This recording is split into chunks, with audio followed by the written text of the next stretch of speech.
मध्य प्रदेश, पश्चिम बंगाल तथा छत्तीसगढ़, उत्तराखंड, दिल्ली, ये ऐसे राज्य हैं जिनका आशीर्वाद हम लोगों को मिलता रहा। इधर इस कार्यक्रम की सूचना हमने आप लोगों को नहीं दी थी, लेकिन फिर भी कुछ हमारे स्नेही मित्र भाई जुड़े, कुछ ऐसी बात थी जिसके कारण मैं इधर 2-3 कार्यक्रमों की सूचना अब तक नहीं पहुंचा पा रहा हूं। तो फिर भी आप लोगों का आशीर्वचन हमें मिल रहा है, इसके लिए बहुत बहुत धन्यवाद है। वो आप लोगों का प्रेम हमारे इस पटल के लिए बना है, बहुत बहुत धन्यवाद। आज जिस महनीय व्यक्तित्व को सुनने के लिए, जिनके भावों को सुनने के लिए हम लोग जुड़े हैं, वे विद्युत मूर्ति हमारे बीच जुड़ चुके हैं। आदरणीय श्री आनंद त्रिपाठी सर का आज के इस लाइव क्लास वेबिनार में सादर स्वागत है। सर को बारंबार प्रणाम है। सर को मैं प्रणाम करता हूं कि आप पुनः आज की क्लास में आप उपस्थित हुए। आप अपने महंगे समय में से समय निकालें और उस दिन जिस बात पर जाके क्लास रुकी थी, कितनी महानता है आपकी कि वहीं से आज आपने शुरू करने के लिए विषय का चयन हमारे द्वारा किया गया, वो आपकी स्वीकृति। तो ये भी बताता है कि आपकी प्रतिबद्धता हमारे छात्रों के प्रति है, छात्रों के प्रति कितनी है। तो निवेदन है सर से थोड़ा माइक की सेटिंग करें। सर आपकी तरफ से कुछ वॉइस आ रही हो या कुछ इस तरीके की मेरे यहाँ से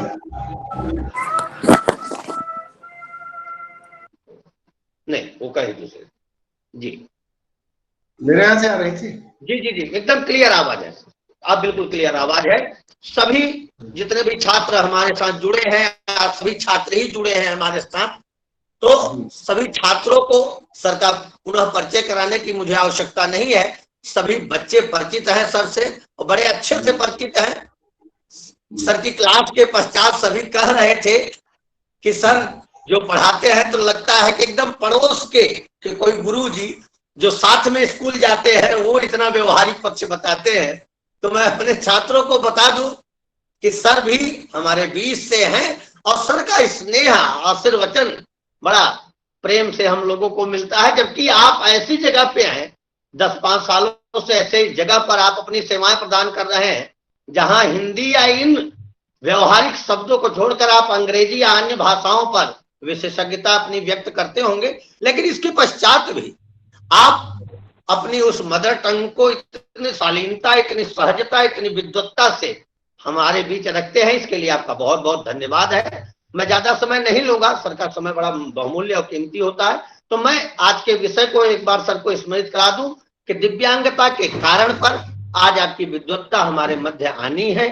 तो आदरणीय डॉक्टर आनंद त्रिपाठी सर से मेरा निवेदन है, आपसे बारंबार प्रार्थना है कि आज इस बच्चों की क्लास में आप अपनी विशेषज्ञता हमारे बीच अपने माइक को अनम्यूट करके प्रस्तुत करें। आदरणीय आनंद त्रिपाठी सर। जी नमस्ते नागेश जी। उस दिन हम लोग बात किए थे बौद्धिक दिव्यांगता की और बौद्धिक दिव्यांगता के समावेशी शिक्षा के बारे में भी थोड़ा बात किए थे हम लोग, और शायद बात किए थे उनके व्यवहारों का कैसे किया जाए जो ऐसे बच्चों के अंदर व्यवहारिक समस्याएं आ जाती हैं। जो हमारे कौशल व्यवहार होते हैं उन्हीं कौशल व्यवहारों में कभी कभी अधिक मात्रा में जब वो कौशल व्यवहार हो जाता है तो वो व्यवहारिक समस्या हो जाता है और उसके प्रबंधन को ही बिहेवियर मॉडिफिकेशन कहते हैं। और जब कौशल व्यवहार कम होता है तो उसको सिखाने को ही स्पेशल एजुकेशन कहते हैं। और ये बात भी हुई थी कि हम लोग जो भी बच्चों को जिन विद्यालय में पढ़ाएं वो विद्यालय हम जैसे सभी लोगों को एक साथ पढ़ा सके और सबको एक तरह की शिक्षा दे सके। इस तरह की जो व्यवस्था की गई है उसको भी समावेशी शिक्षा कहा गया है। कुछ राज्य परियोजना कार्यालय के बारे में भी बात हुई थी, यूपी एजुकेशन फॉर ऑल की गतिविधियों के बारे में बात की, जिला समन्वयों का परिचय पद कैसे सृजित की बात हुई थी। एक दो सवाल आ गए थे विद्यार्थियों के कि RH फैक्टर क्या है, काजिज क्या है, तो हम लोग का समय नहीं था। आज हम लोग 30 मिनट के क्लास वेबिनार नहीं है, वेबिनार होता तो जरूर मैं अपना कोई नया रिसर्च लाता आपको देता। जो किताबों में लिखा है वही बताने का प्रयास करूंगा। मेरी आवाज आ रही है? जी जी आवाज आ रही सर। अगर बहुत असुविधा ना हो सर तो ईयरफोन निकाल दीजिए, वैसे स्पष्ट आवाज आ रही है, ऐसे थोड़ी सी धमक आ रही है आवाज में। वो कुछ वीडियो का क्वालिटी ज्यादा अच्छा कर लिया था, इसलिए उसको मैं कम कर देता हूँ, तो जी शायद इंटरनेट का। मैं एक सेकंड थोड़ा सा इसको स्टैंडर्ड कर देता हूँ, तो बिल्कुल। अभी आवाज आएगी। अभी आवाज कुछ तेज हुई? जी जी सर, जी सर। हाँ ठीक ठीक ठीक। तो हम लोग जो है उस दिन ये सारी बातें किए थे। थोड़ा हम लोग जो है डिस्कस करेंगे काजेज पे। कुल अगर देखा जाए तो हमारा जो नेशनल ट्रस्ट एक्ट है, सब लोग जानते होंगे, उसमें 4 दिव्यांगताएं थी, आप लोगों को पता है। एक मानसिक मंदता जिसको आज की डेट में इंटेलेक्चुअल डिसेबिलिटी बोलते हैं, ऑटिज्म, सेरेब्रल पाल्सी और बहुत दिव्यांगता। ठीक है। जो हमारे पास उससे पहले वाला जो एक्ट था, पर्सन विद डिसेबिलिटी एक्ट, उसमें 7 तरह की दिव्यांगताएं थी, आप लोगों को पता होगा। और अभी जो नया वाला एक्ट आया है उसमें 21 तरह की दिव्यांगता जोड़ी गई। तो सारी दिव्यांगता के कारण लगभग शुरुआती जो हमारा पैदा होने से पहले के लगभग एक जैसे ही होते हैं, उनको बाद में ही अलग अलग दिव्यांगता का अलग अलग कारण हो सकता है। तो मुझे ऐसा लगता है कि चूंकि हम लोग बौद्धिक दिव्यांगता की बात कर रहे थे, तो क्यों ना हम अभी बौद्धिक दिव्यांगता पे ही ज्यादा फोकस करें। तो एक दिव्यांगता के कारण अगर समझ लेंगे तो बाद में थोड़ा दूसरी दिव्यांगताओं के कारण समझना ज्यादा आसान हो जाएगा। उचित होगा ऐसा करना, नागेश जी? बिल्कुल बिल्कुल सर, ठीक रहेगा, बिल्कुल ठीक। ठीक।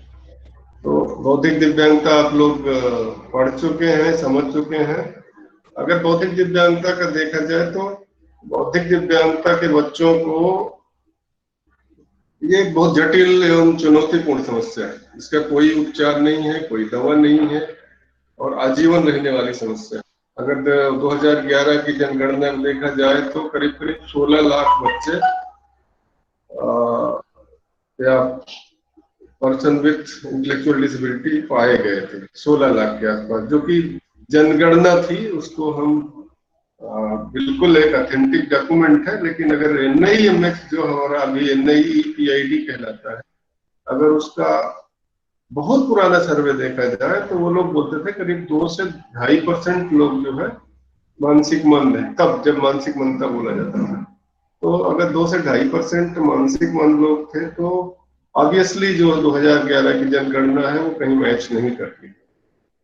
अगर NSSO का सर्वे देखा जाए तो भी जो है काफी ज्यादा ऐसे बच्चे इस देश में हैं। तो कहीं ना कहीं ये एक अभी भी विषय है कि सही ढंग का जो है सर्वे होने की एक जरूरत है। और कॉमन लक्षण भी उस दिन हम लोग चर्चा किए थे कि ज्यादातर ऐसे बच्चों को जो बौद्धिक दिव्यांग बच्चे होते हैं, उनके साथ कुछ न कुछ एसोसिएट कंडीशन जुड़ी रहती है। एसोसिएट कंडीशन मतलब जैसे सेरेब्रल पाल्सी रहती है, कभी कभी कुछ बच्चों के साथ एपिलेप्सी जुड़ी रहती है, कुछ बच्चों के साथ सीवियर टाइप के बिहेवियर प्रॉब्लम जुड़े होते हैं, कुछ बच्चों के साथ जो है स्पीच प्रॉब्लम जुड़ी रहती है।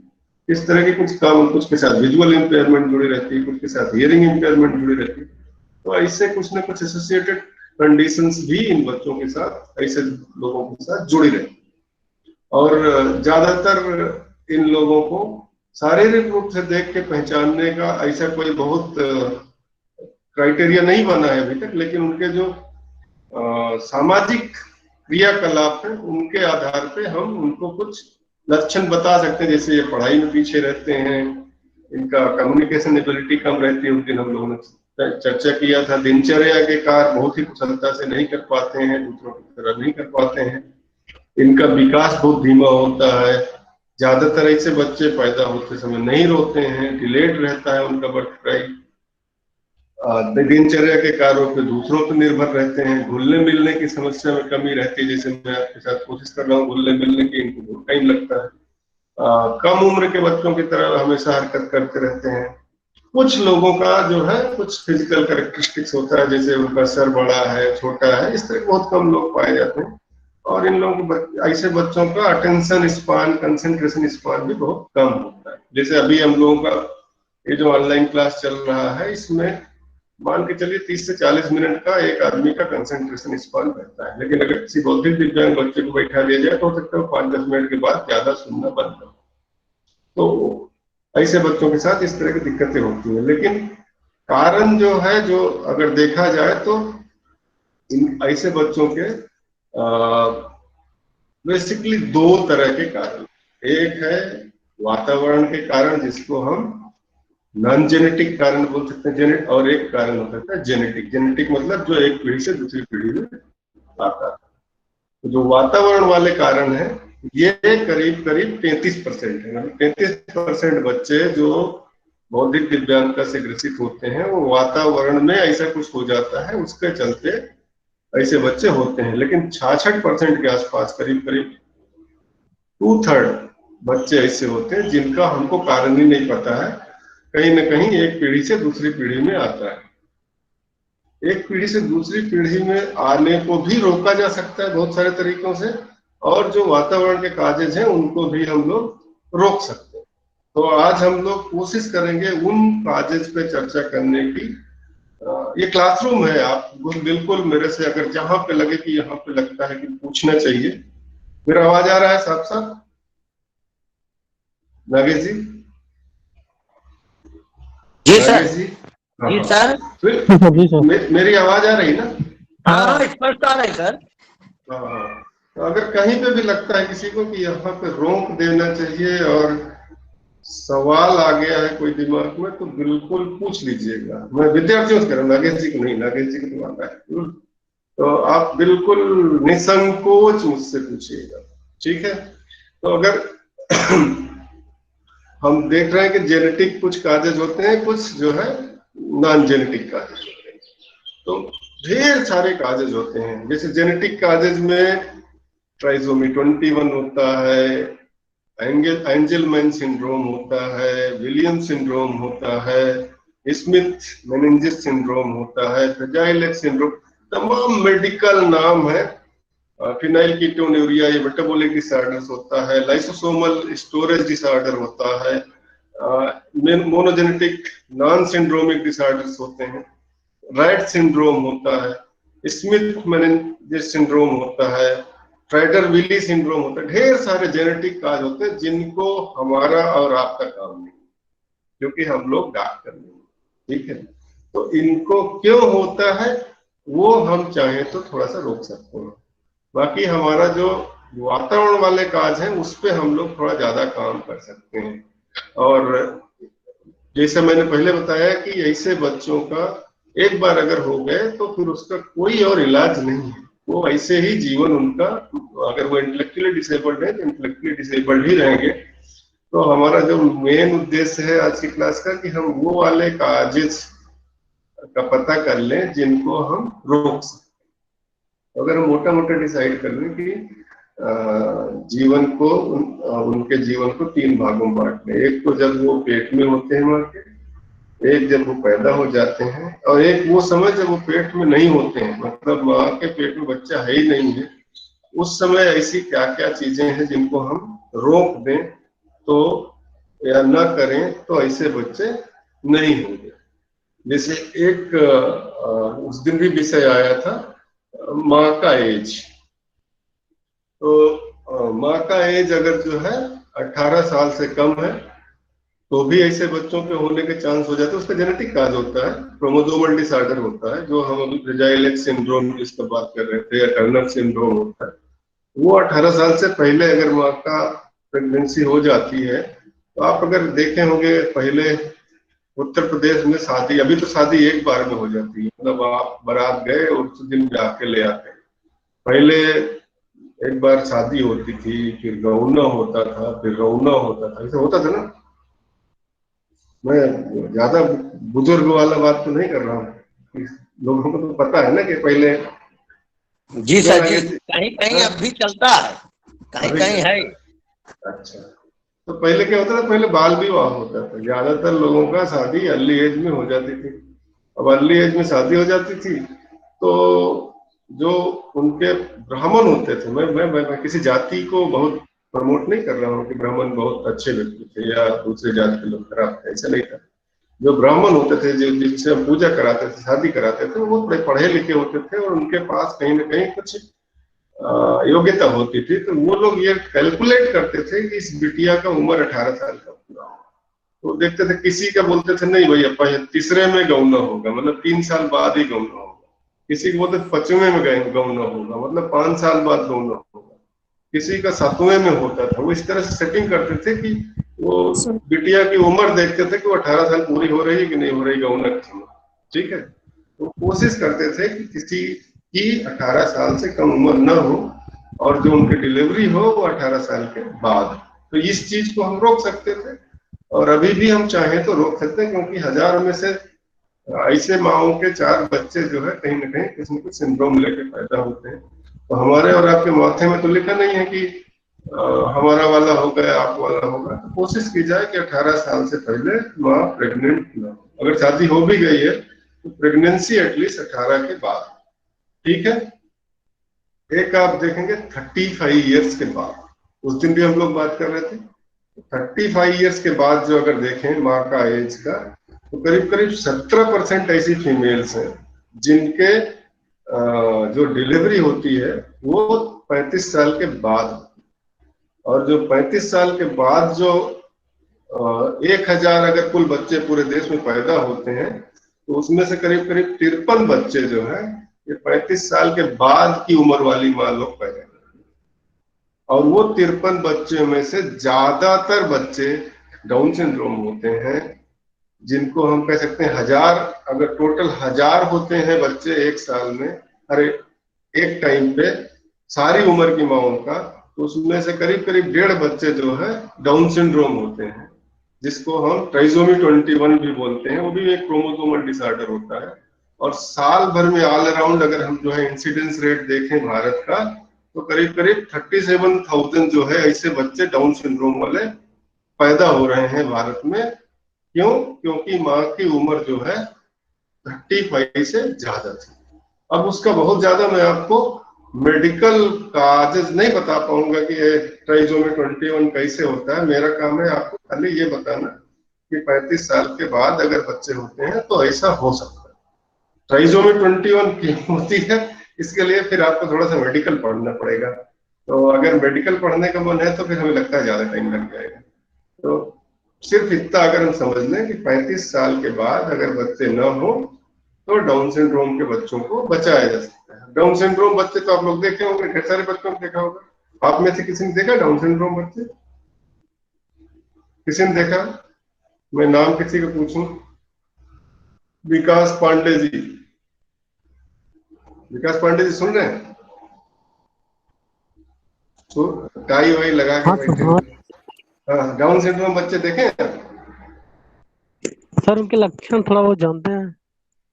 देखे नहीं है कभी?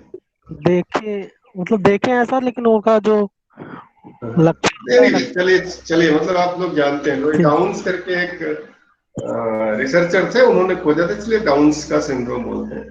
तो ये डाउन सिंड्रोम जो है, ज्यादातर जो डाउन सिंड्रोम का मेन काज है वो 21 नंबर का जो क्रोमोसोम होता है उसमें जो है ट्रिप्लिकेशन डुप्लीकेशन हो जाता है, और वो जो है एक नया तरह का इंसान पैदा करता है, जो कि माँ के पेट से पैदा होता है, इसलिए दिखने में तो इंसान होता है, लेकिन हरकतें उसकी जो है कुछ न कुछ गड़बड़ होती हैं, और उसका ब्रेन में कुछ प्रॉब्लम होता है, उसका स्पीच में डिफेक्ट होता है, उसके बाल भी थोड़ा सा अलग टाइप के होते हैं, उसका टंग में फिसर टंग होती है, हाथ में एक ही रेखा होती है, बहुत सारे तमाम ऐसे लक्षण हैं, स्क्विंट आई होती है। तो ऐसे बच्चे भारत में बहुत होते हैं। इनको हम चाहें तो रोक सकते हैं अगर 35 साल के बाद बच्चा। ठीक है, फिर एक आपने देखा होगा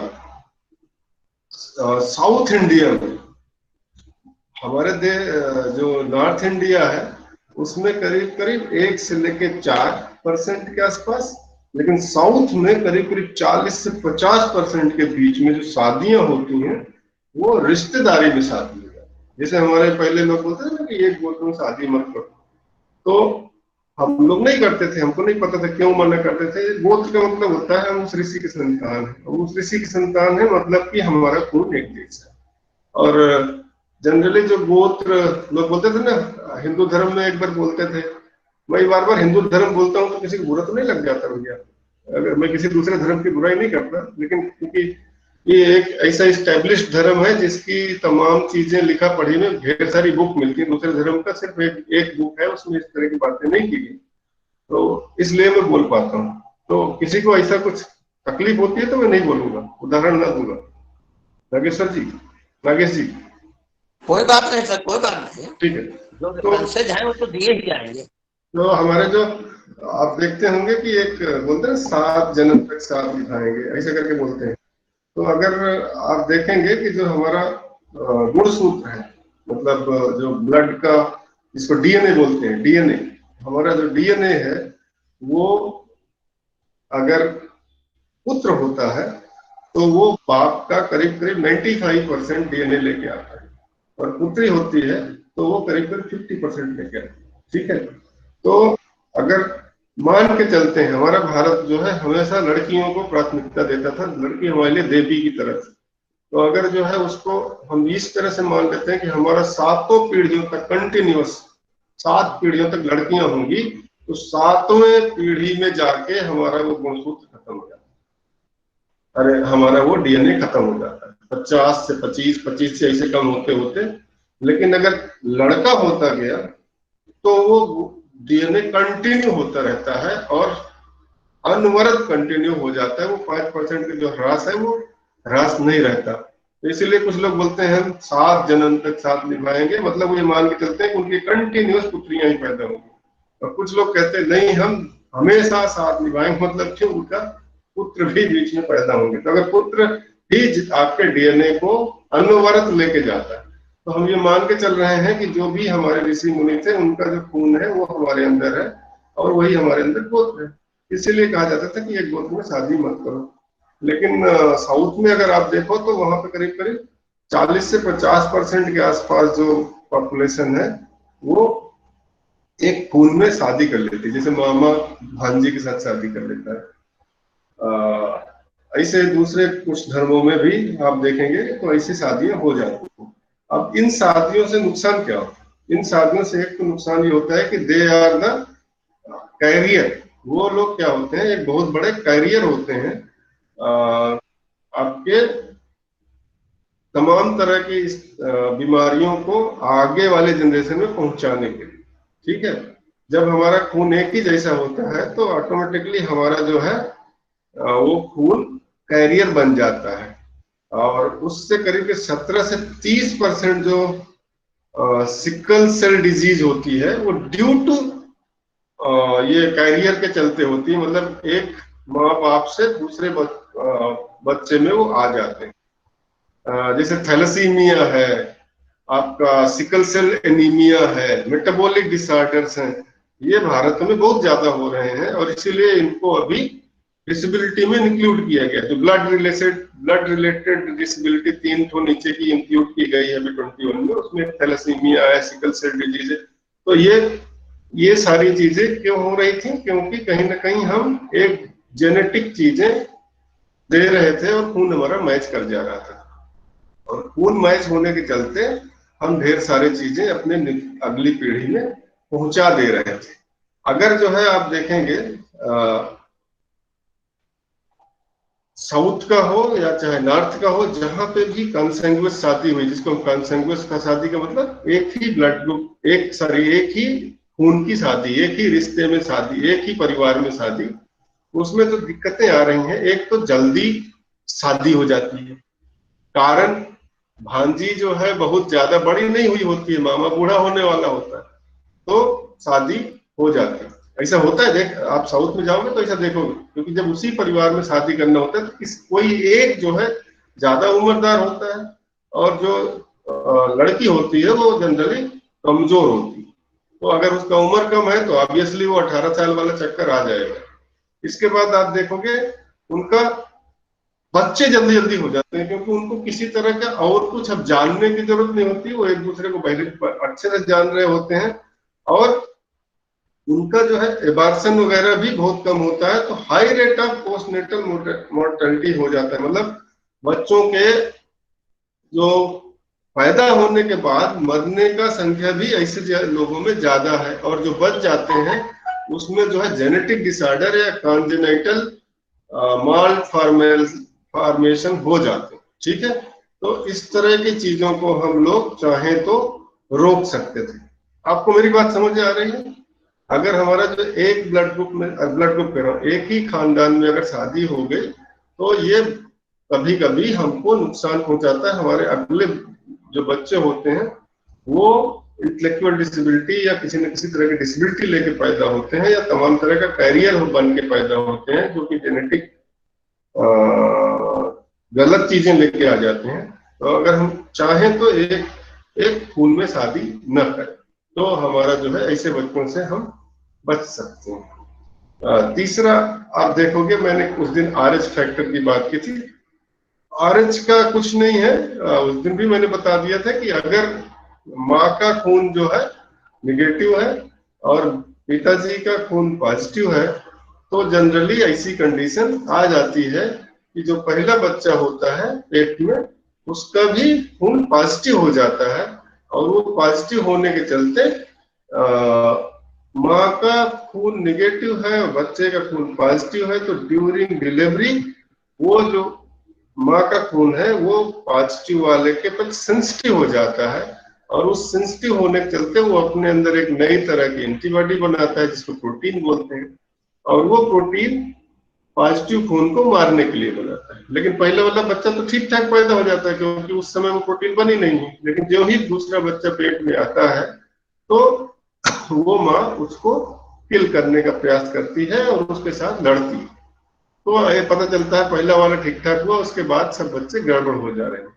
तो ये चीज जो है अगर आप देखें इंडिया में करीब करीब जो है 94% लोगों का पॉजिटिव ग्रुप होता है एंड 6% के आसपास लोगों का नेगेटिव ग्रुप होता है। तो कोशिश की जाए कि अगर ऐसी शादी न हो तो ठीक है, अगर हो भी गई है तो हम क्या करते हैं, एक RH इम्यून ग्लोब्यूलिन करके एक ड्रग बना लिया गया, एंटीबॉडी बना ली गई है, जो कि हर डिलीवरी के बाद, हर एबॉर्शन के बाद, हर मिस कैरेज के बाद माँ को देना पड़ता है।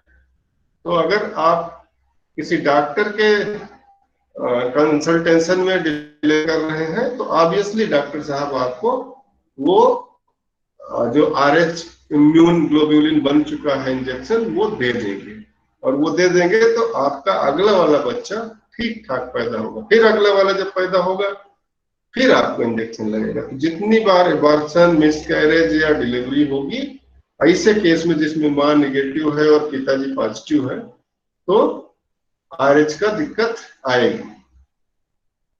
ये सिर्फ और सिर्फ तभी जरूरत पड़ती है जब पिताजी पॉजिटिव है, माँ निगेटिव है और उसके चलते बच्चा पॉजिटिव हो जाता है।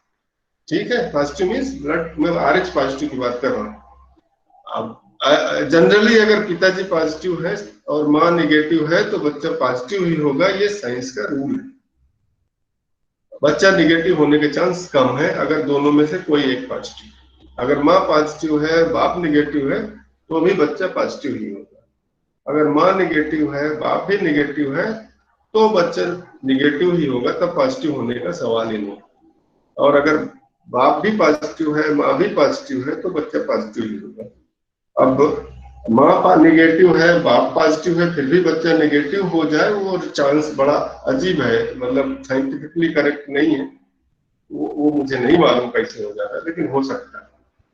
तो हम वो चीज बचा सकते हैं अगर हम डॉक्टर के निर्देश में, डॉक्टर के जानकारी में डिलीवरी करेंगे, डॉक्टर के कंसल्टेशन में डिलीवरी करेंगे, तो साहब वो RH वाला इंजेक्शन दे देंगे और ऐसे बच्चे नहीं होंगे। मेरा समझ में आ रहा है ना बातें सबको?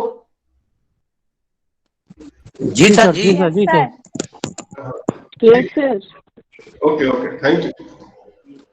आप देखोगे कि जो है बहुत सारे जो मैंने बोला कि करीब करीब जो 17 से 30% जो माएँ होती हैं, मैंने कंसेंगुअस मैरिज की जो बात की थी उसमें 17 से 30% ऐसी माएँ होती हैं जिनकी उम्र इस रिश्तेदारी में शादी के चलते 18 से कम होती है, और वो जेनेटिक डिसऑर्डर कैरी कर जाती है, thalassaemia, sickle cell anaemia, metabolic disorders.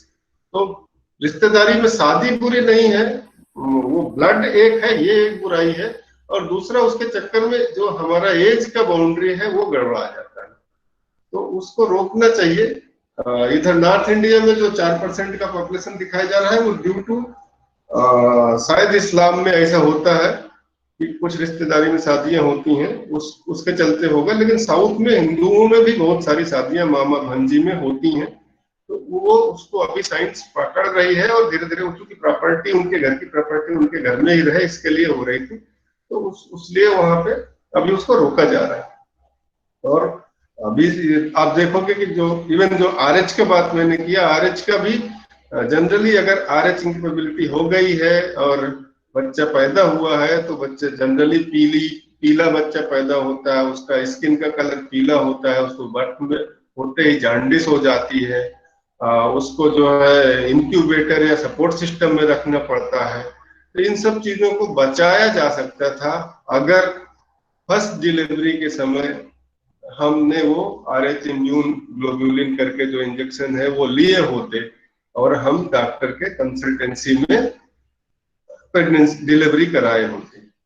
आप देखेंगे भारत में बहुत सारी माएँ हैं जो कि ड्यूरिंग प्रेगनेंसी टोबैको खाती, करीब 11% के आसपास माएँ हैं जो कि प्रेगनेंसी के समय टोबैको किसी न किसी फॉर्म में, या तो उनके पति बीड़ी सिगरेट पीते थे उसके चलते उनको सूंघना पड़ गया, या खुद खाई या खुद सिगरेट हुक्का पी, तो वो जो 11% माएँ हैं उनके बच्चों में फीटल ग्रोथ रिटार्डेशन करके एक समस्या हो जाती है जो कि अल्टीमेटली इंटेलेक्चुअल डिसेबिलिटी को जन्म देती है। तो हम उस समस्या को रोक सकते थे, हमें चलो बहुत बंद कर रहा है खैनी खाने का, सिगरेट पीने का, हुक्का पीने का, 9 महीने तो दूर रह सकते हैं, उसके बाद जितना पी सकते हैं पीजिए। खैर गवर्नमेंट ऑफ इंडिया भी नहीं बोलती कि पीजिए, हर खैनी टोबैको में लिखा हुआ है कि ये कैंसर करता है, तो अगर ना खाए तो ज्यादा अच्छा। लेकिन मैं जब बिक रहा है तो आप खाओगे, कोशिश करो कि उस पीरियड में ना खाएं।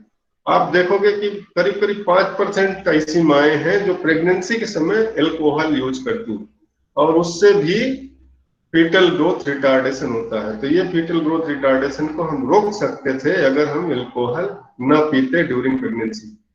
उत्तर प्रदेश में तो करीब करीब 50% ऐसी माता जी हैं जो खुद से डॉक्टर बन जाती हैं, मतलब उनके आसपास पड़ोस के लोग ही कुछ न कुछ दवाइयां उनको बता देते हैं और अपने से कुछ न कुछ दवाइयां खा लेती हैं ड्यूरिंग प्रेगनेंसी, और उसके चलते भी फीटल ग्रोथ रिटार्डेशन हो जाता है, मतलब बच्चे के ब्रेन में कहीं ना कहीं कुछ डैमेज हो जाता है 50%। वह मतलब छोटा मोटा फिगर नहीं है। तो ये जो दवाइयां हैं कुछ भी आप देखोगे वो अगर खाना है तो आप किसी न किसी डॉक्टर से जो गाइनोलॉजिस्ट है उससे जो है आप कंसल्ट करके उसकी दवाई खाइए, अपने से दवाई मत खाइए, अपने से खाने से ये प्रॉब्लम्स हो रही हैं। आप देखोगे करीब करीब 6% बच्चे ऐसे हैं जो कि इंटेलेक्चुअली डिसेबल्ड हो जाते हैं या और दूसरे हियरिंग डिसेबल्ड हो जाते हैं। उनका मेन कारण है क्योंकि ऐसी माएँ प्रेग्नेंट होती हैं और वो किसी न किसी तरीके से एक्सरे का एक्सपोजर हो जाता है, उनको किसी न किसी तरह का फॉर्म ऑफ एक्सरे का एक्सपोजर हो जाता है। आप देखेंगे कि हम लोग का एक हमारे कल्चर में बोला जाता है कि ड्यूरिंग प्रेगनेंसी आप जो है चंद्र ग्रहण सूर्य ग्रहण मत देखो, तो कुछ साइंटिस्ट बोलते हैं कि ये तो गलत परंपरा है, लेकिन उसका मेन कारण यही था कि उस समय चंद्र ग्रहण सूर्य ग्रहण के समय ऐसी कुछ रेस, इवन हम लोग गाय भैंस को भी बाहर नहीं निकालना चाहते। अगर गाय प्रेग्नेंट है उसको क्या, उत्तर प्रदेश में कई गाभिन है ना, तो वो अगर जो है तो हम लोग उसको थोड़ा सा उस समय उसके कुछ गेरू वगैरह लगा वगा के उसको प्रिवेंट किया करते थे।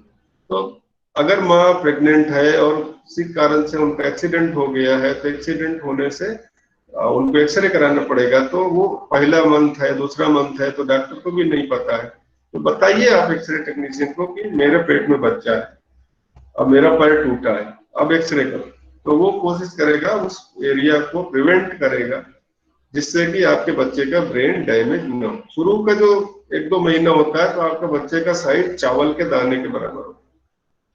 अब चावल के दाने के बराबर का बच्चा का अगर कुछ भी कोना टूट फूट हो गया तो सोचिए उसका एक हाथ एक आंख एक कुछ भी जाने वाला, ठीक है, पता ही नहीं क्या गड़बड़ होने। तो उस पीरियड में अगर हमने किसी भी तरह का एक्सरे का प्रिवेंशन कर लिया तो हम बहुत बड़ी डिसेबिलिटी को हम रोक सकते हैं। देन एक इन्फेक्शन होता है जिसको हम TORCH बोलते हैं, टार्च। टार्च मत टी का मतलब होता है टॉक्सोप्लाज्मोसिस इन्फेक्शन। ये टॉक्सोप्लाज्मोसिस जो है ये एक प्रकार का ऐसा इन्फेक्शन है, अगर ये माँ को हो गया ड्यूरिंग फर्स्ट 3 मंथ तो उसका एक ही इलाज होता है, बच्चे को गिरा दिया जाए, क्योंकि उसके बाद वो बच्चे का कुछ न कुछ ब्रेन डैमेज करके ही बच्चे को पैदा होना चाहिए। तो ये टॉक्सोप्लाज्मोसिस ना हो इसके लिए हम लोग अभी इम्यूनाइजेशन सिस्टम, जिसको हम टीकाकरण बोलते हैं, उस टीकाकरण में टॉक्सोप्लाज्मोसिस के भी टीके लगते हैं बच्चों को, और जिससे कि आगे चल के माओ को ये इन्फेक्शन ना हो। तो अगर माँ को टॉक्सोप्लाज्मोसिस का इन्फेक्शन हो गया है ड्यूरिंग प्रेगनेंसी और शुरू के महीने में हो गया है, तो उसका डॉक्टर से कंसल्ट करके वो जो उपाय बताए वो किया जाना चाहिए, क्योंकि उससे जो अगर ड्यूरिंग प्रेगनेंसी हुआ है तो बच्चे का ब्रेन डैमेज हो जाता है। ओ का मतलब होता है अदर्स, टी का मतलब हो गया टॉक्सोप्लाज्मोसिस, ओ का मतलब होता है अदर्स। अदर्स में आता है मम्स, मिजल्स, चिकन पॉक्स, वो छोटी माता जो हो जाती थी। तो ये जो माताएं होती हैं बड़ी अच्छी होती, पूजनीय होती, लेकिन इनसे दूर रहना है। अगर अगर ड्यूरिंग प्रेगनेंसी हो गई है तो माता जी नुकसान कर देती है बच्चे के ब्रेन को। तो इसलिए ऐसे इन्फेक्शन अगर हुए हैं तो इमीडिएट रिपोर्ट करना चाहिए अपने ट्रीटिंग डॉक्टर को, नहीं तो बच्चे का ब्रेन डैमेज होने वाला। आर से रूबेला एक इन्फेक्शन होता है जो कि हियरिंग इंपेयरमेंट का बहुत बड़ा कारण है, और भारत में करीब करीब 10% जो इंटेलेक्चुअल डिसेबिलिटी ड्यूरिंग प्रेगनेंसी के काज हैं वो रूबेला के चलते हो रहे हैं। और इनको हम, रूबेला का एक ही उपाय है रोकने का कि इम्यूनाइजेशन प्रॉपर हो। बचपन से ही अगर इम्यूनाइजेशन माँ का हो रखा है तो उसको रूबेला इन्फेक्शन होने के चांस कम हो जाते हैं। देन और उसके बाद सी से साइटोमेगालो वायरस डिजीज करके एक होता है, वो भी हम रोक सकते हैं, भारत में बहुत कम होता है। और एच जो है काफी कॉमन है, herpes, HIV, all type of infection जिनको हम सेक्सुअली ट्रांसमिटेड डिजीज। अगर हम बड़े ईमानदार हैं, हमारी मतलब बीइंग ए माँ मैं बड़ा ईमानदार हूँ, लेकिन मेरा पति अगर ऑनेस्ट नहीं है तो वो कहीं ना कहीं से इन्फेक्शन ला के दे देता है माँ को, और ड्यूरिंग प्रेगनेंसी अगर वो इन्फेक्शन दे दिया तो बच्चे को तकलीफ होना ही होना है। तो जो TORCH मैंने बताया, अगर ये वाला इन्फेक्शन ड्यूरिंग प्रेगनेंसी माँ को हो गया है तो उसका सबसे अच्छा उपाय यही है, आपको अगर फर्स्ट 3 मंथ में है तो वो डॉक्टर भी यही सलाह देते हैं कि इस बच्चे को आगे न रखा जाए। जनरली ऐसे इन्फेक्शन न होने दिया जाए इसके लिए पहले से उपाय कर लेने चाहिए, और वो इम्यूनाइजेशन में वो है। और कुछ लोग जिनके पास पैसा है वो टार्च इन्फेक्शन का चेकअप भी करा लेता है, उसमें रूबेला पॉजिटिव है नहीं है, ये सारी चीजें वो लोग अपना चेकअप करा लेते हैं जब वो प्रेगनेंसी प्लान करते हैं। भारत में क्या है, भारत में अनप्लान्ड प्रेगनेंसी बहुत ज्यादा है।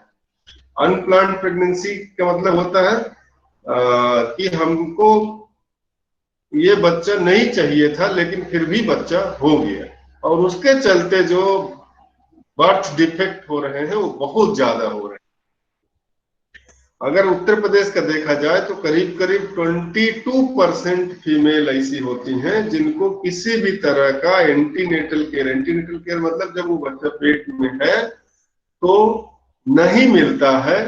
क्यों नहीं मिलता है? क्योंकि वो अनप्लान्ड प्रेगनेंसी होती है। कई बार तो माँ को ही पता नहीं होता 1-2 महीने तक कि वो प्रेग्नेंट हो, जो फर्स्ट बच्चे की बात में कर रहा हूं।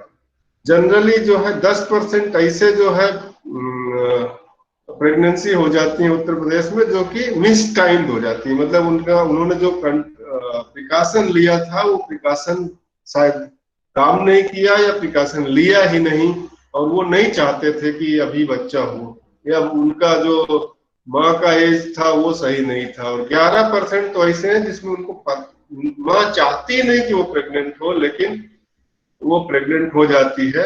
और उनका कॉमन रीजन जो अब तक जो हम लोगों को रिपोर्टेड है, एक तो lack of access of family planning information, जो कि शायद अब धीरे धीरे करके बढ़ रही है, एक रिलीजियस बिलीफ भी कुछ है कि जो हमारा आगे फैमिली चलाने वाला होना चाहिए, जल्दी बच्चा पैदा होना चाहिए।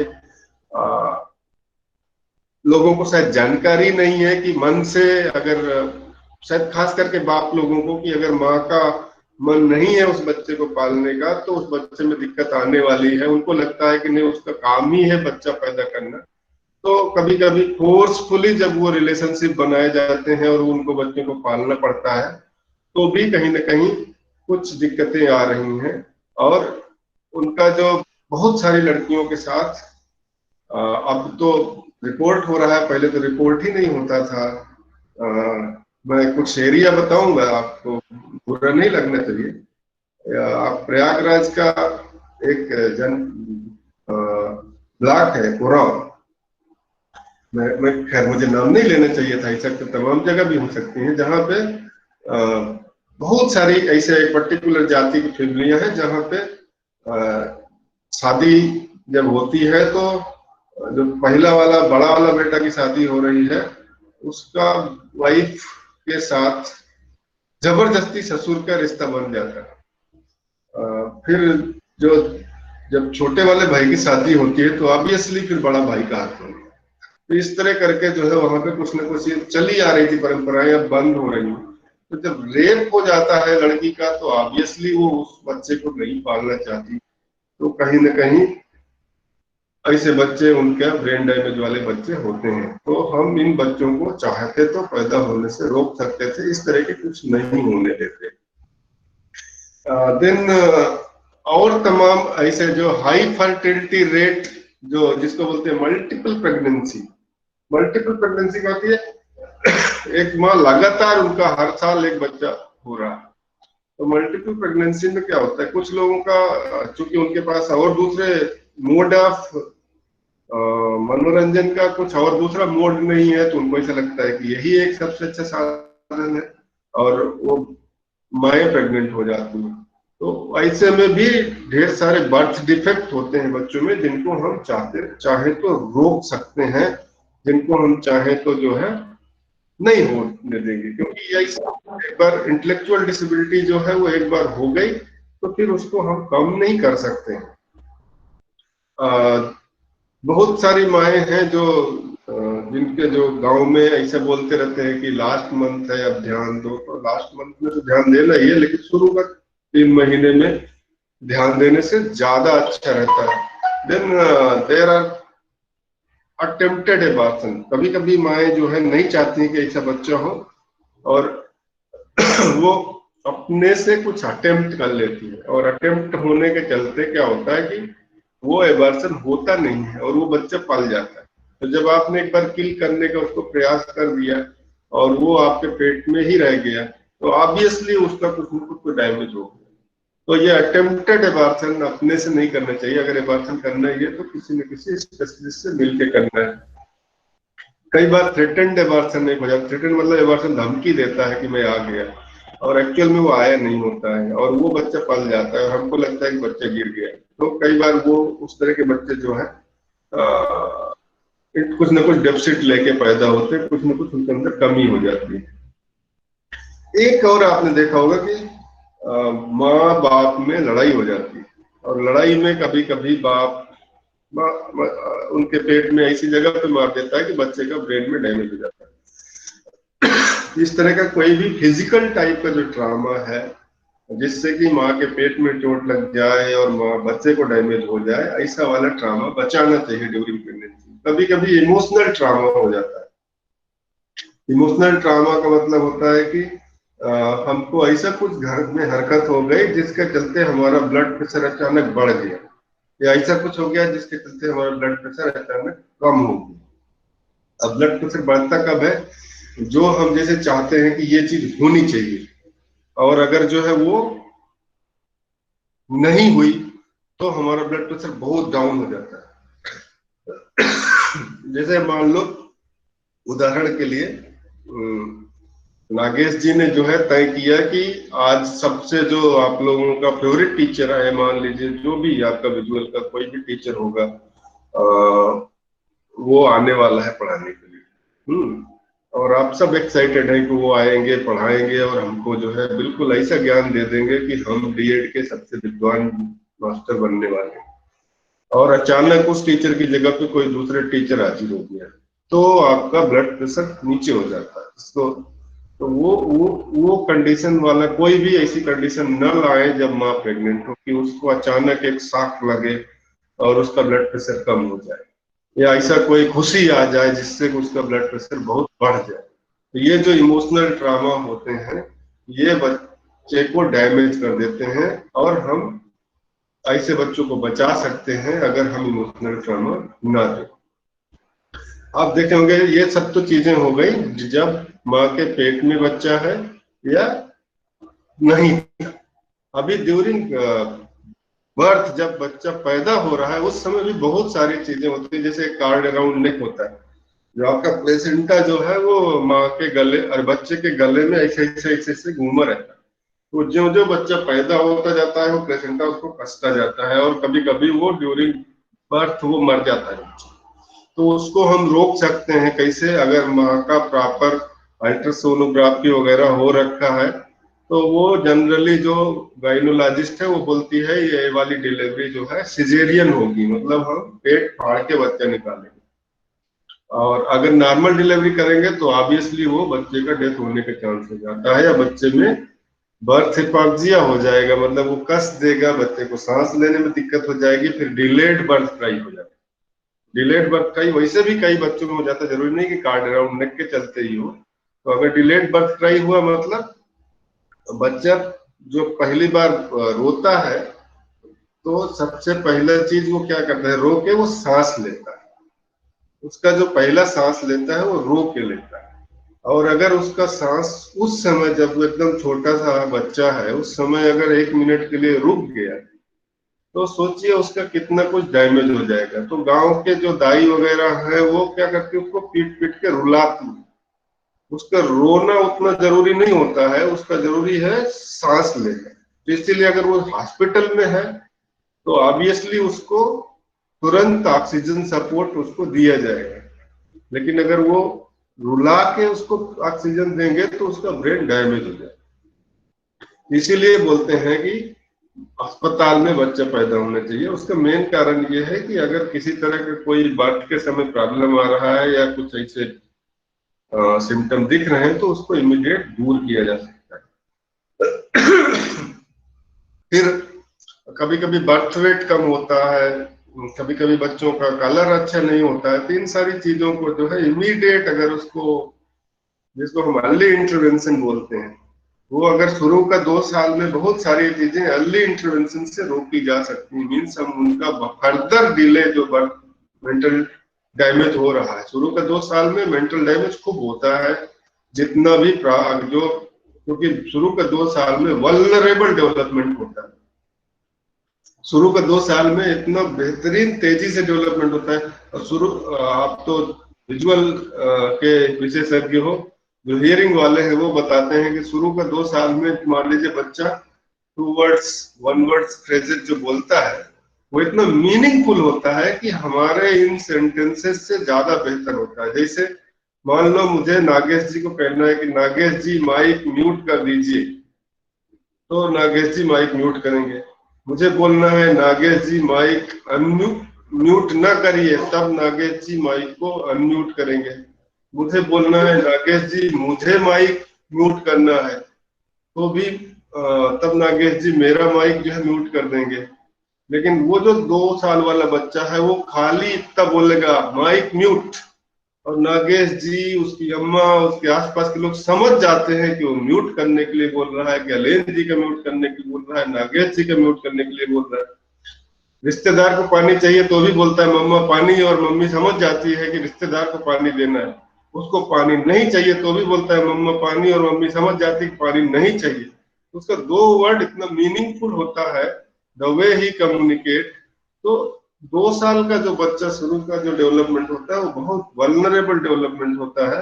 तो इसलिए इस पीरियड में बहुत मेहनत करने की जरूरत है। और खास करके जो स्पीच थेरेपिस्ट हैं, ईएनटी हैं, वो तो बताते हैं कि जब बच्चा 5 महीने का पेट में रहता है तब से वो सुनना चालू कर देता है। और उसका कंसेप्शन आ जाता है, मतलब वो चीजों को समझना चालू कर देता है, बोलना तो बाद में चालू करता है। तो इसलिए ड्यूरिंग बर्थ अगर थोड़ा सा भी गड़बड़ हो गया तो उसको इमीडिएट कैसे रेक्टिफाई करना, कैसे ठीक करना है, जिसको हम अर्ली इंटरवेंशन कहते हैं, वो तभी पॉसिबल है जब वो हॉस्पिटल में पैदा हो रहा है, स्पेशलिस्ट के सामने पैदा हो रहा है। ऐसे ही पोस्टनेटल जब वो बच्चा बड़ा हो रहा होता है तब ढेर सारे उसको ऐसे इन्फेक्शन हो सकते हैं जो कि अब कारण बदल जाएगा। अब वो लोकोमोटर डिसेबिलिटी के लिए एक्सीडेंट हो सकता है जिसमें टांग कट गई, हाथ कट गया, कुछ हो गया। विजुअल के लिए किसी और दूसरे तरह का एक्सीडेंट हो गया, हियरिंग के लिए किसी और तरह का एक्सीडेंट हो गया, और इंटेलेक्चुअल डिसेबिलिटी के लिए कोई ऐसा एक्सीडेंट हुआ जिसमें ब्रेन में चोट लगी, ठीक है, या बच्चे को एपिलेप्सी के झटके आ गए, फिट्स आ गए, या बच्चे को ब्रेन में फीवर हो गया, या बच्चे को वही वाले इन्फेक्शन हो गए अर्ली एज में जो माँ को मैंने बताया था, टार्च इन्फेक्शन, वो वाले इन्फेक्शन। तो इस तरह के कोई चीजें अगर जो है हो गई ड्यूरिंग पोस्टनेटल पीरियड तो भी वो बच्चा इंटेलेक्चुअली डिसेबल्ड हो जाता है। ज्यादातर ऐसे बच्चे बाई बर्थ ही उनके साथ प्रॉब्लम रहती है। बहुत 20% 30% ऐसे हैं जो आफ्टर बर्थ उनको एक्वायर करते हैं, ठीक है, और ज्यादातर कॉन्जेनाइटल होते हैं। कॉन्जेनाइटल मतलब कि पैदा होते ही वो लेके आते हैं और ड्यूरिंग प्रेगनेंसी ही उनके माँ को ऐसा कुछ हो जाता है जो कि वो पता नहीं है माँ को क्या हुआ। और अगर केस हिस्ट्री लिया जाए तो पता चलता है कि ये शायद ये हो सकता है, शायद वो हो सकता है, 100% कोई नहीं बता सकता कि इसीलिए हुआ। तो जो जेनेटिक काजेज हैं वो ज्यादातर कंसेंगुअस मैरिज से आते हैं, एक ही रिश्ते में शादी से। आपका जो एज कम और एज ज्यादा में आते हैं, और अगर आरएच का इनकेपेबिलिटी है तो भी तमाम कुछ आते हैं। तो ये सारी चीजें हम लोग रोक सकते थे भाई जेनेटिक स्क्रीनिंग, कुछ लोगों का जेनेटिक स्क्रीनिंग करके हम लोग रोक सकते हैं। तमाम तरह के एमआरआई टेस्ट हैं वो कर सकते हैं। तमाम चीजें हैं जो कि स्क्रीनिंग के शेड्यूल है, टूल्स हैं जिनको डॉक्टर लोग करते हैं। जैसे सबसे पहला स्क्रीनिंग का टूल्स होता है अपगार स्कोर, APGAR बोलते हैं। ये जब बच्चा पैदा होता है तभी निकलता है। तो अगर किसी बच्चे का 10/10 है तो बच्चे का अभी का जो डेवलपमेंट है जब पैदा हुआ वो नॉर्मल है। अगर वो 7 से कम है तो मीन्स बच्चे में रिस्क है, अब बच्चे का इमीडिएट अर्ली इंटरवेंशन की जरूरत है, वो इंटेलेक्चुअली डिसेबल्ड होने वाला। तो वो APJAR क्या होता है, 2-2 पॉइंट के अंक होते हैं, 3 डॉक्टर 4 डॉक्टर मिलकर निकालते हैं। एक तो एक्टिविटी, बच्चे का जो अपीयरेंस है वो कैसा है, बच्चे का एक्टिविटी कैसा है, बच्चे का ग्रीमेज कैसा है, बच्चे का रिस्पायरेशन कैसा है, ये सारी चीजें देख करके वो लोग जो है उसका अपगार स्कोर निकालते। तो पहला अगर स्क्रीनिंग कह सकते हैं तो अपगार होता है। उसके ऊपर ढेर सारे शेड्यूल है जिनसे हम उस बच्चे का स्क्रीनिंग कर सकते हैं। तो ये मोटे मोटे कारण है। मुझे लगता है मैंने काफी समय ले लिया। नागेश जी, नागेश जी, नागेश जी को मेरी आवाज आ रही? तो अगर एक दो किसी को कुछ पूछना है काजेज से रिलेटेड तो मैं जवाब दे सकता हूँ, नहीं क्लास को खत्म किया जाए। 40 मिनट का क्लास बहुत होता है, फिर बाद में लगता है बोर होने लगता। नागेश जी, शायद नागेश जी, लवलेश प्रताप सिंह। हेलो, बोलिए। नमस्कार सर। नमस्ते। हेलो, मैं लवलेश प्रताप सिंह बोल रहा था सर। हाँ बोलिए। मैं ये कह रहा था, दिव्यांगता के जो है पोस्ट प्री मतलब जन्म से पूर्व जो कारण होते हैं उन्हें हाँ। रोकने के लिए क्या किया जा सकता है? तो वही तो अभी बता रहा था, जन्म से पूर्व रोकने का तो मेन तो एक तो जैसे शादी वाला मैंने बताया कि आप एक ब्लड एक ही खून जी में शादी करिए। जी आप 18 साल से पहले अगर माँ का उम्र 18 साल से कम है तो सब बच्चा मत पैदा करिए। माँ की जी उम्र जी 35 से ज्यादा है तो बच्चे मत पैदा करिए। आरएच जी। का अगर इनकेपेबिलिटी है तो वैसा वाला शादी अगर हो गई है तो डॉक्टर गोत्र के फैक्टर भी गोत्र की समानता भी समस्या क्रिएट करती है ना सर? कोई गारंटी नहीं है गोत्र की समानता से समस्या क्रिएट हो, क्योंकि और ऊपर में कोई मैन्युफैक्चरिंग डिफेक्ट है, अगर आपके माँ बाप के ऊपर वालों ने गड़बड़ कर लिया है, मूत्र मैच करने से क्या है, खून मैच करने से मतलब है, ठीक है, जी जी जी जी एक तरह वाला है, तो जी शादी नहीं करनी चाहिए। गोत्र तो अभी हम गारंटी नहीं ले सकते ना, क्योंकि पता नहीं ऊपर की पीढ़ियों में कहाँ गड़बड़ हो गई। गोत्र जी तो जी मिल जा रहा है। तो ये गोत्र वाला जो कॉन्सेप्ट है, अच्छा कॉन्सेप्ट, साइंटिफिक कॉन्सेप्ट है, जी लेकिन जो रियल साइंस का कॉन्सेप्ट है कि कॉन्सेंगुअस मैरिज, एक ही खून के रिश्ते में शादी होती है, ठीक है।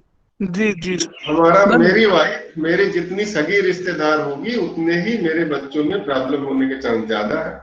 मेरी पत्नी जितनी दूर दराज की होगी उतना ही खून न मैच करने का चांस बढ़ जाता है। तो जी कोशिश करिए कि आपका खून उनका खून मैच न करे। जी ओके, धन्यवाद सर। धन्यवाद।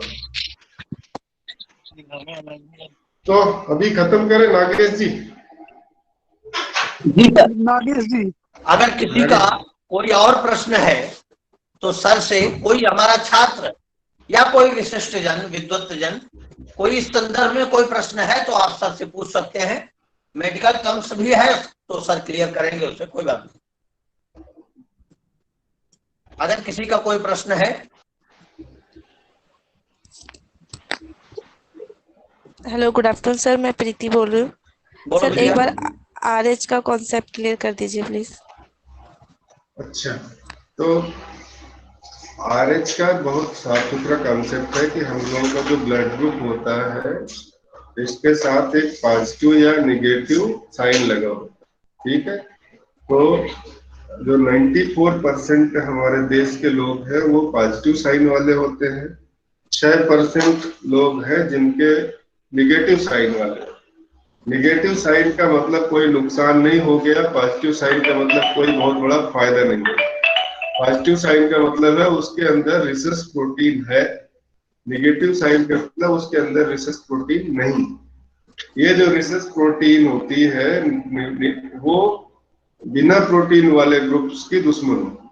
जिसके शरीर में वो नहीं है उसका खून, और ये जिसके में ये प्रोटीन है, ये प्रोटीन, हमारा शरीर का सिस्टम ही ऐसा है कि अगर मेरे शरीर में मान लो किसी तरह का कोई वायरस नहीं है और वो वायरस या वो बैक्टीरिया मेरे शरीर में जब ही घुसता है तो मेरे शरीर का पूरा सिस्टम चालू हो जाता है उसको मारने के लिए। और अगर वो नया है तो उसको मारने में थोड़ा सा टाइम लगता है, और अगर पूर्व परिचित है तो उसको धड़ से मार देता है, ठीक है। तो प्रोटीन उसके वाले में, पॉजिटिव वाले में विद्यमान है, वो निगेटिव वाले के पास नहीं है, ठीक है। जो 6% लोग हैं उनके पास नहीं है। अब क्या है कि हो सकता है कि लक बाई चांस माँ का खून निगेटिव है और बच्चे का खून पॉजिटिव हो जाएगा। बच्चे का खून पॉजिटिव कब हो सकता है, वो कई चांस है पॉजिटिव होने के, लेकिन अगर माँ का खून निगेटिव है तो बच्चे का खून पॉजिटिव होने का सिर्फ एक ही तरीका है कि बाप का खून भी पॉजिटिव, ठीक है। अगर माँ का निगेटिव है, बाप का निगेटिव है, तो बच्चे का कोई दिक्कत नहीं है। अगर बाप का पॉजिटिव है, माँ का पॉजिटिव है, तब भी बच्चे को कोई दिक्कत नहीं होगी। अगर माँ का पॉजिटिव है, बाप का निगेटिव है, तब भी बच्चे को कोई दिक्कत नहीं। लेकिन सिर्फ एक ही कंडीशन है कि पिताजी का अगर पॉजिटिव है और माँ का निगेटिव है तो जो पहला बच्चा होगा वो पॉजिटिव होने का चांस ज्यादा है, ठीक है। अब वो बच्चा जो है प्रोटीन लेके आया और माँ के पास प्रोटीन नहीं है। अब कोई ऐसा तरीका नहीं होता है कि उनका खून मिल सके, लेकिन एक समय ऐसा आता है जब बच्चा पैदा हो रहा होता है, चाहे वो सिजेरियन डिलीवरी हो चाहे वो नॉर्मल डिलीवरी हो, वो जो नाला, नार बोलते हैं ना, प्लेसेंटा, वो रप्चर हो जाती है, उसमें पंचर हो जाता है, वो फट जाती है। तो उसके चलते बच्चा वाला खून थोड़ा बहुत माँ के शरीर में आ जाता है। तो माँ उस प्रोटीन को पकड़ लेती है और गुस्से में आकर के उस प्रोटीन को मारने के लिए अपने अंदर सेना बनाती है।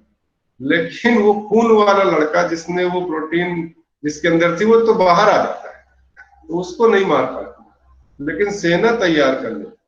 अब नया वाला बच्चा जो ही पेट में आएगा 1 साल 1.5 साल बाद, वो पहचान चुकी है मारना कैसे है, अब वो मार देगी धड़ से, ठीक है।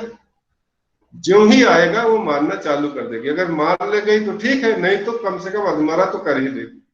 तो वो जब पैदा होगा तो कुछ ना कुछ गड़बड़ी लेके पैदा होगा। तो अभी क्या किया डॉक्टरों ने, वैसा वाला एक जैसे वैक्सीन तैयार कर लिया। जो ही पहला बच्चा पेट से निकलेगा, चाहे वो एबार्सन के रूप में निकले, चाहे वो डिलीवरी के रूप में निकले, चाहे वो मिस कैरेज के रूप में निकले, तीनों हाल में ब्लड टच होगा। ब्लड टच होने के चलते माँ के अंदर सेना बनेगी। तो बच्चा निकलने के 24 घंटे के भीतर माँ को एक वैक्सीन लगा दी जाए, तो वैक्सीन की सेना, माँ की सेना आपस में लड़के फिर सन्नाटे में चली जाती है। फिर जब नया बच्चा पैदा होगा तो फिर सेना बनेगी, फिर वैक्सीन लग जाएगी। तो कुल मिलाकर के अगर माँ निगेटिव है, पिताजी पॉजिटिव है, तो आपका जो चिकित्सक है वो आपको एक इंजेक्शन लगाएगा। अगर नहीं लगाया गलती से और घर में डिलीवरी हो गई, तो आपका अगले बच्चे में कोई ताकत आपको उसको डिसेबल्ड होने से नहीं रोक सकती, क्योंकि ये इंजेक्शन 24 घंटे के अंदर ही लग जाने थे। माँ सेंसिटिव हुई और माँ एंटीबॉडी बनाए, इससे पहले इंजेक्शन लगा के खत्म कर दे। अगर एक बार माँ ने एंटीबॉडी बना लिया तो अब नया बच्चा जब भी पेट में आएगा वो मार देगा। ठीक, समझ में आ गया Preeti ji? Yes sir, thank you so much sir. वर्तमान परिस्थितियों में सबसे अधिक जिस बात पर ध्यान दिया जाना चाहिए, या जिस ओर सरकार का और गैर सरकारी संगठन होने के कारण, या गैर सरकारी संगठनों में काम करने के कारण, या विशेष रूप से विशेष आवश्यकता वाले बालकों की आवश्यकताओं की पूर्ति करने के कारण, हम जैसे अध्यापकों का भी एक परम कर्तव्य होना चाहिए कि वे इन बातों पर समाज को अधिक से अधिक अवेयर करें। दिव्यांगता के जो कारण है, जन्म के पूर्व, जन्म के समय और जन्म के बाद, इन तीनों कारणों पर जितना मुखर होके, जितना स्पष्टतया और जितना बृहद हम अपनी बात कर सकते हैं, उतनी बड़ी बात हमें समाज के सामने रखनी चाहिए। कारण है, किसी भी लड़ाई को प्राथमिक स्तर से ही, प्रथम पायदान से ही जीतने का जितना प्रयास साफल्य रहा है, उतना ही प्रयास हम इस दिव्यांगता के ऊपर रोक लगाने में सफलता प्राप्त कर पाएंगे। तो सर ने आज बहुत बेहतरीन तरीके से हमें बताया कि हम किस तरीके से दिव्यांगता के कारणों पर एक विशेष प्रकार से रोक लगाने में साफल्य हो। सभी को मैं इस बात के लिए थोड़ी जागृति के साथ कहना चाहूंगा। सर, आपका 1 मिनट लूंगा। आपकी बातों में मैं एक बात जोड़ दूं। जैसा आपने रेफरेंस दिया कि उत्तर प्रदेश, और उत्तर प्रदेश में मैं 2-3 क्षेत्र इंगित कर दूं। एक हमारा बुंदेलखंड क्षेत्र आता है, वहां पर आज भी महाभारत कालीन जो जातियां हुआ करती थी, कोल भील, वो आज भी होते हैं। हमने उन्हें बहुत निकट से देखा है जाकर के, विशेष रिसर्च बेस में या किसी और पायदान में वहां जब जाना हुआ, हमने उनको देखा तो हमें पता चला कि आज भी उनमें भरण और पोषण, इन 2 शब्दों के अंतर में विभेद करने का कोई भी भाव नहीं। उनके मध्य भरण ही पोषण है, और पोषण क्या है इसका तो कुछ मतलब ही नहीं। वो उनके यहाँ जो माताएं हैं, बहनें हैं, बेटियां हैं, 7-8 बजे सुबह को लकड़ी काटने के लिए निकल जाती हैं, और ऐसे अपने बगल में रोटी बांध लिया, उसके साथ गुड़ रख लिया या अचार रख लिया, कुछ और चीजें रख ली ऐसी जो एकदम शुद्ध शुद्ध ठोस है, द्रव की मात्रा न के बराबर या जल के रूप में ही उसके साथ रहे, और उसी से पूरे दिन भरण किया। शाम के समय दाल बन गई तो ठीक, अन्यथा तो 90 दिन आप मान के चलिए तो लगातार सब्जी ही बन रही है। उनको पोषण से संबंधित कोई सूचना ही नहीं। और हमें, आपको पता है, अगर हम देखें बच्चों की जनसंख्या के मामले में या पुत्रों की स्थिति के मामले में, तो आप देखेंगे कि वहां से कुछ ज्यादा बच्चे हमें प्राप्त होते।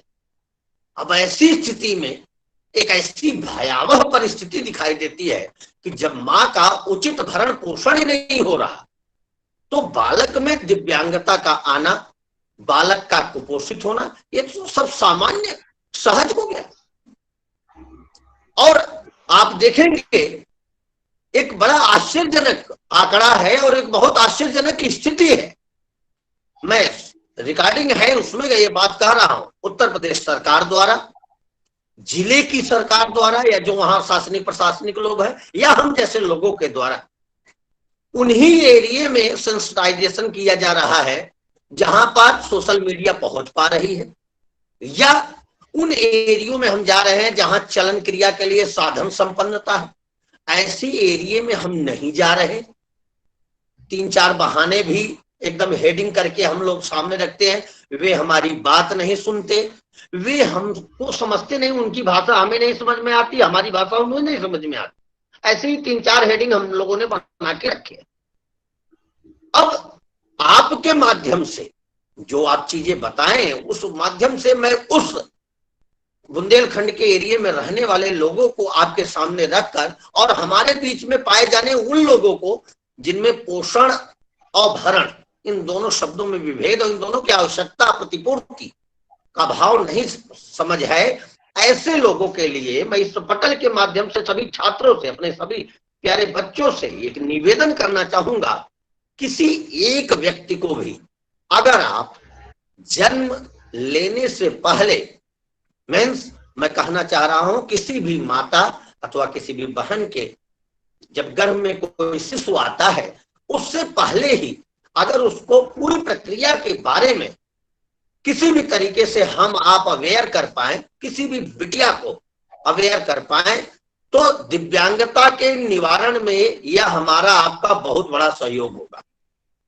21 प्रकार की दिव्यांगता भारत सरकार ने 2016 में क्लासिफाइड तो कर दी, लेकिन आज भी इसके जो प्रथम हथौड़े की चोट लगनी है, जो पहले मायदन में जिस पे काम करना है, कहीं न कहीं हम वहां से थोड़ा ऊपर उठ के काम कर रहे हैं। आज भी उस धरातल पे हमें पहुंचने की आवश्यकता है। तो सर ने आज बहुत अच्छे से बताया और हमें यह समझाया भी कि कौन कौन सी चीज कहाँ किस मात्रा में पहुंचनी है। विकास सर शायद कुछ अपनी बात कहना चाह रहे हैं।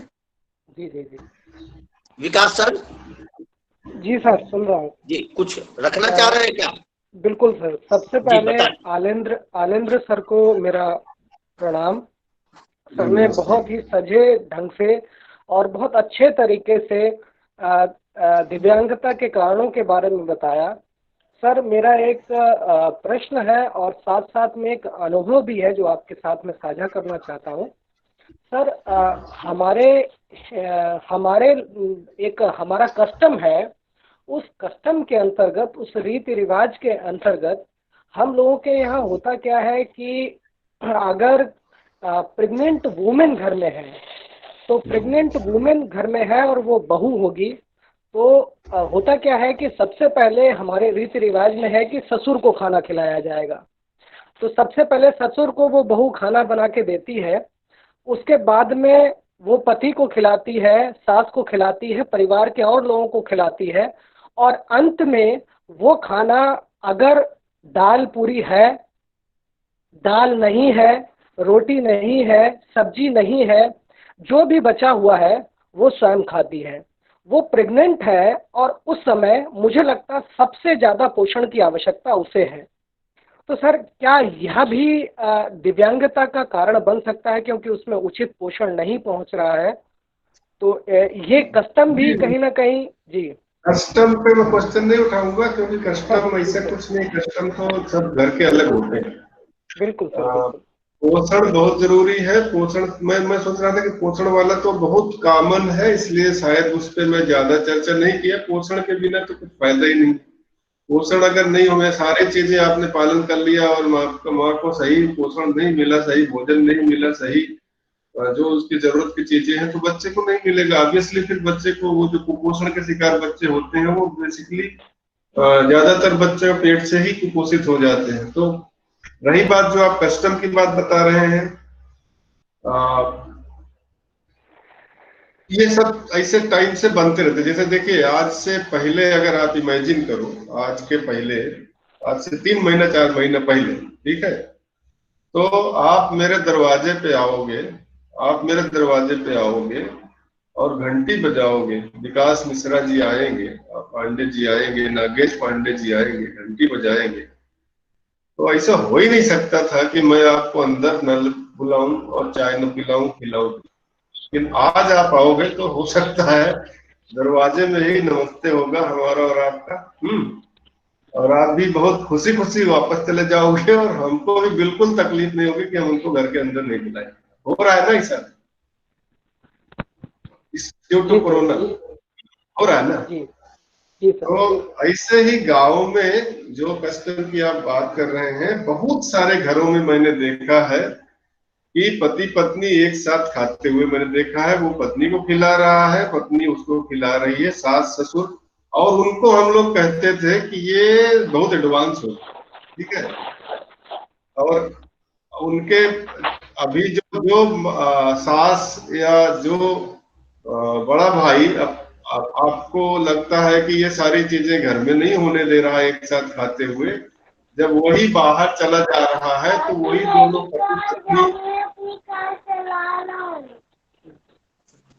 कौन बोल रहे हैं, तो कहीं से कोई हमसे ज्यादा बेहतर बता रहे हैं। नहीं वो छोटे विकास जी है सर, छोटे विकास जी, किसी के घर की समस्या है। तो हम कुल मिला करके आप देखोगे कि फिर वहां पे जब वो चले जाते हैं किसी बाहर में, तो वही आपके बड़े भाई या आपके जो चाचा हैं जो घर में ये सब चीजें रोका करते थे, वो अब सब कुछ साथ खा रहे हैं। तो कस्टम ऐसा कुछ नहीं था, वो एक प्रकार से जो संयुक्त फैमिली का एक सिस्टम बन गया था। अकेले में उसको सब खिला रहे थे, वो पति चुरा चुरा के लाके उसको खूब बढ़िया से खिलाता था अपनी पत्नी को। समाज में भले वो खाती हुई न दिखे, लेकिन वो छुप छुप के खूब ला के खिलाया करता था। ऐसे भी घर हैं और ऐसे भी घर हैं जहाँ पे पता ही नहीं है कि वो बेचारी किस कमरे में रह रही है। मैं जहाँ बुंदेलखंड का बात जहाँ की भाई साहब कर रहे थे नागेश जी, मैं वहां पे रहा 1.5 साल 2 साल के आसपास रहा हूँ। तो दरवाजा खूब बड़ा है, बाहर चौपाल में बहुत जगह है, अंदर घर में 1-2 कमरे, ठीक है। अब भाई 4 हैं, पत्नियां 4 हैं, कौन पत्नी किस कमरे में सो रही है ये भी नहीं पता है। तो बहुत सारी गड़बड़ी थी, वो सब कल्चर नहीं थी, वो कहीं ना कहीं घरेलू परिस्थिति थी। बिल्कुल गलत है जिस परिवार में बहू लास्ट में खाती है, इसको हम कल्चर नहीं मानते हैं, ये गंदगी है। और ये गंदगी विचारधारा बोले तो बिल्कुल दूर होनी चाहिए, सब लोग एक साथ खाने चाहिए। आप जिस पत्नी के साथ सारा कुछ शेयर करने के लिए तैयार हैं, उस पत्नी के साथ अगर साथ में खाना नहीं खा सकते हैं तो कोई मीनिंग नहीं है आपके संस्कार। तो एक साथ आप मैंने नहीं सुना है किसी पुरुष को ये मना करते हुए कि हम जो है साथ नहीं खाएंगे। वो जो घर की जो बहू की जो सास महोदय है वही जो है उनको नहीं खाने दे रही। तो उनको महिलाओं को जागरूक होना पड़ेगा, अपने अधिकार का वही लोग दुरुपयोग कर रही हैं। वो क्योंकि उनको खाने को नहीं मिला इसलिए वो चाह रही है बहू भी न खाए। कभी मैंने किसी ससुर वसुर को नहीं सुना है कि वो बोल रहा है ये घूंघट नहीं काटती है, ये नहीं करती। वो तो देखना चाह रहा है कि उसकी बहू कैसी है। पता नहीं है उसकी बहू सुंदर है कि नहीं सुंदर है, वो सिर्फ आवाज सुन के पहचान रहा है। उसकी दिली इच्छा है कि वो अपनी बहू को देख ले, उसकी दिली इच्छा है कि वो अपने छोटे भाई की पत्नी को जाने, क्योंकि जो भाई जितना सगा हो सकता है वो रिश्तेदार या दूर वाला नहीं होगा। अब मैं उदाहरण बता रहा हूँ, ये बिल्कुल टॉपिक से हट के है। जो आप संस्कार बोले, संस्कार नहीं है, इनको खत्म करना है। मान लो मैं घर में सबसे छोटा हूँ और मेरी पत्नी जो है वो वहां पे गांव में रह रही, मैं यहाँ पे नौकरी कर रहा हूँ। अब मेरे से जो सबसे बड़े हैं वो मेरे भाई लोग, वो उसको छुएंगे नहीं, वो अपनी बात उनसे कह नहीं सकती। उनसे नहीं कहेगी तो गांव के किसी लड़के से कहेगी जो मुझसे उम्र में छोटा है। अब ज्यादा रिस्की कौन है, मेरा भाई या वो गांव का लड़का? आप बताओ।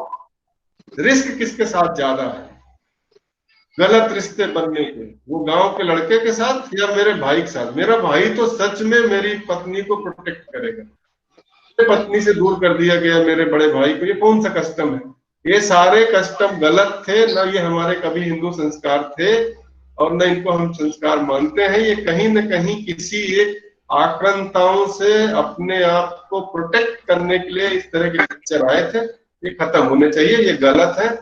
अगर ढंग से भोजन नहीं मिल रहा प्रेग्नेंट लेडी को तो वो बहुत गलत है, उसको भोजन मिलना चाहिए। इसीलिए सरकार तमाम तरह की स्कीम बना रही है और अभी तो ड्यूरिंग डिलीवरी आपको कुछ एक धनराशि दी जा रही है जब माँ प्रेग्नेंट है कि जिसके चलते वो खाना खा सके।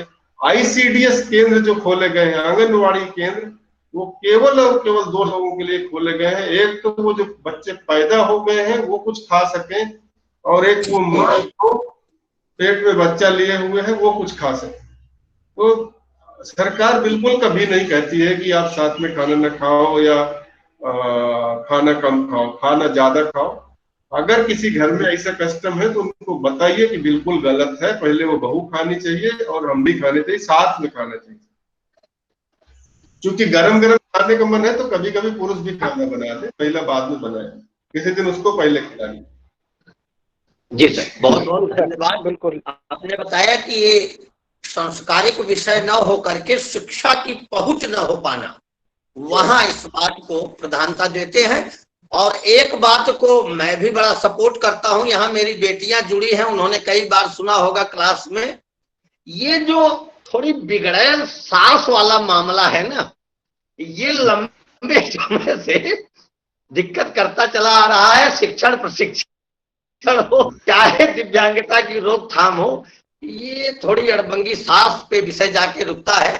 तो वहां भी बेटियां मेरी सुन रही हैं, ये अपने अपने माध्यम से नई टेक्नोलॉजी का प्रयोग करके सासू माँ को देखेंगे, व्यवस्थित करेंगे, सब ठीक है। तो सर आपका बहुत बहुत धन्यवाद। आपने कहा था कि 40-50 मिनट का समय आप हमें देंगे, लेकिन पुनः देखिए 1 घंटे 15 मिनट का समय आपका हम लोगों को प्राप्त हुआ। तो मैं अपनी बिटिया शालिनी को आमंत्रित करूंगा कि आप सर का धन्यवाद ज्ञापन करें। बिटिया Shalini. Thank you Nagesh sir. Alen sir को मेरा नमस्कार। सर मैं Shalini Yadav, D.Ed SCVI second semester की छात्रा TS मिश्रा से। जैसा कि आज हमें पता है कि आपने दिव्यांगता के कारणों पे चर्चा की है, तो सर ये बहुत ही महत्वपूर्ण टॉपिक है दिव्यांगता के कारण। अगर हम ये स्पेशल एजुकेटर हैं तो हमें तो इसके बारे में बहुत ही अच्छे से जानकारी होनी चाहिए, तभी हम अदर लोगों को अवेयर कर सकते हैं। और आपने आज बहुत ही बेहतरीन तरीके से डिसेबिलिटी के कॉजेस को बताया है। आपने डाउन सिंड्रोम के बारे में बताया कि डाउन सिंड्रोम को कैसे रोका जा सकता है, और बहुत ही अच्छे से आपने RH फैक्टर के बारे में भी बताया, pre natal, natal, post natal, इन सब चीजों के बारे में आपने बहुत ही बेहतरीन ढंग से बताया। आपका समय जानते हैं सर कि बहुत ही बहुमूल्य है और आपको इतनी जल्दी हो रही है सर। सर मैं आपका बहुत ही आभारी हूँ कि आपने इतना इम्पोर्टेंट समय हम लोगों के लिए दिया, और आपने हम सभी को अपने भविष्य का सामना करने में सक्षम बनाने के लिए आपने जो हमें ज्ञान और नैतिक समर्थन प्रदान किया है, उसके लिए आपको बहुत बहुत धन्यवाद सर। मैं आपको बस 2 लाइन बोलना चाहूंगी और उसके बाद अपनी वाणी को विराम दूंगी। नहीं है शब्द कैसे करूं धन्यवाद, बस चाहिए हर पल आप सबका आशीर्वाद। हूँ जहाँ आज मैं उसमें है बड़ा योगदान, आप सबका जिन्होंने दिया मुझे इतना ज्ञान। Thank you so much sir. Alen sir और नागेश सर और जितने भी यहाँ पे जितने भी टीचर्स जुड़े हैं उन सबको भी बहुत बहुत धन्यवाद, और हमारे जितने भी साथी हैं, स्टूडेंट्स हैं, छात्र छात्रा हैं, उनकी तरफ से भी आपको बहुत बहुत धन्यवाद sir. Thank you so much sir. बहुत बहुत धन्यवाद बिटिया। आज हमारे इस कक्षा में जुड़े हुए विकास सर CRC लखनऊ से तथा CRC पटना से हमारे बड़े भाई साहब, हिंद PG कॉलेज से विकास पांडे जी, एवं हमारे समस्त विद्वत जन सभी को आज की इस विद्वत परिचर्चा में आने हेतु, अपना समय देने हेतु बारंबार धन्यवाद एवं हमारे परम आदरणीय श्री आलेन त्रिपाठी सर का बारंबार पुनः धन्यवाद एवं सर को बारंबार प्रणाम कि सर ने हमें समय दिया, अपना बहुमूल्य समय हमारे छात्रों के लिए दिया। तो इन्हीं शब्दों के साथ आज की इस क्लास को हम लोग यहाँ पे पूर्ण करते हैं। सभी से निवेदन है कि सभी लोग लेफ्ट कर सकते हैं। सभी को बारंबार धन्यवाद, सादर प्रणाम।